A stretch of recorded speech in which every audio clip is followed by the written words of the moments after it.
king is c8.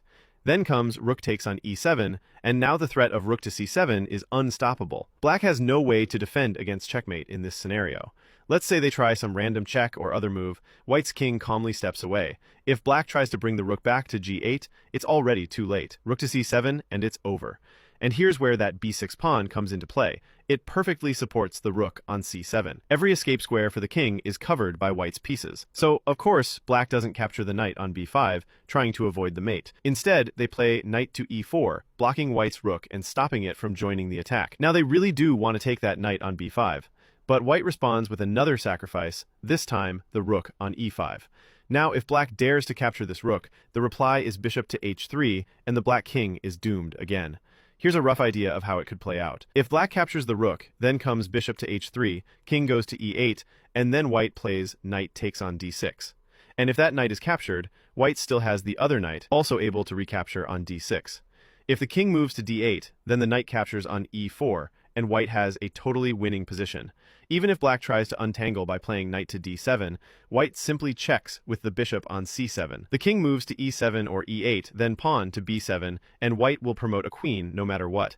That b6 pawn again becomes the hero, helping white win. Even if black tries defending with rook to a7, then bishop to d7 is check, and again white promotes a queen. So naturally, black sees this whole nightmare and doesn't take the rook on e5. Instead, they play rook to g1, counterattacking and pinning white's bishop. This bishop is key to all the tactics. If black can neutralize it, they might survive. So white's rook steps back to unpin it. Now, black finds a tactical idea. They capture the bishop on f1, and after white recaptures, they finally take the knight on b5. So now, white activates their rook along the g-file. Black, sensing the danger, moves their king to c8, also attacking the knight, as if the white knight is suddenly trapped.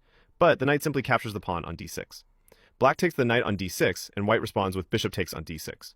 And now, the position on the board is an absolute nightmare for black. None of their pieces are doing anything. The knight on b8 and the rook on a8 are still completely undeveloped and paralyzed. In fact, on move 36, black's knight makes its first move, stepping to d7. White replies with a check from the rook on g8. The black king retreats to b7, protecting the rook on a8, but white calmly plays rook to g7. Now, the pawn on h7 is hanging, and so is the knight on d7. Both are under threat. Black decides to repeat the position, hoping for a draw by repetition, but white ignores the draw and captures the pawn on h7.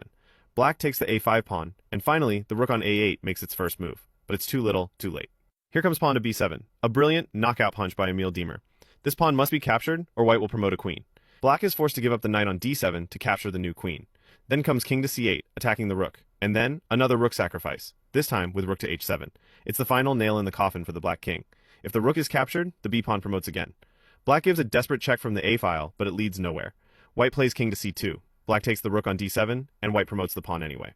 Black might grab the bishop, but then comes check, king to e5, and then d6, the final crushing blow. At this point, black finally resigns. The white b-pawn is unstoppable. The position is completely lost. So, how do you like that game? Personally, I think it's one of the wildest and most brilliant games I've ever seen. If you enjoyed it, make sure to subscribe to the channel. There's plenty more fascinating chess content coming your way. Thanks for watching, and see you in the next one.